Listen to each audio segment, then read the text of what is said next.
చంద్రబాబు 10,000 రూపాయలు తీసుకుంటుండగా నేరుగా పట్టుకున్నారు. ఇది కూడా మంచి పాయింట్. అయితే ఇక్కడ చూడండి, వైఎస్ రాజశేఖర రెడ్డి హయాంలో అవినీతి వ్యవస్థీకృతమైంది.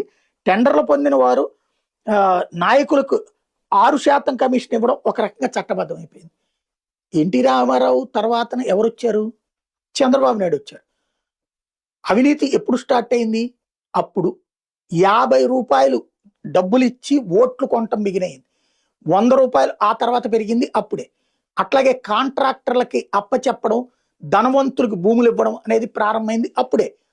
అలాగే కాంట్రాక్టర్గా మనోళ్ల చేతనే పనులు అప్పచెప్పించి చేయించడం అనేది ప్రారంభమైంది అప్పుడే. అందులో ఆ కాంట్రాక్టర్లకే కొన్ని పనులు చేయించుకోవడం, డబ్బులు వసూలు చేసుకోవడం అప్పుడు స్టార్ట్ అయింది. ఆ తర్వాత దాన్ని రాజశేఖర రెడ్డి పర్సంటేజ్ పెంచి ఉంటాడు.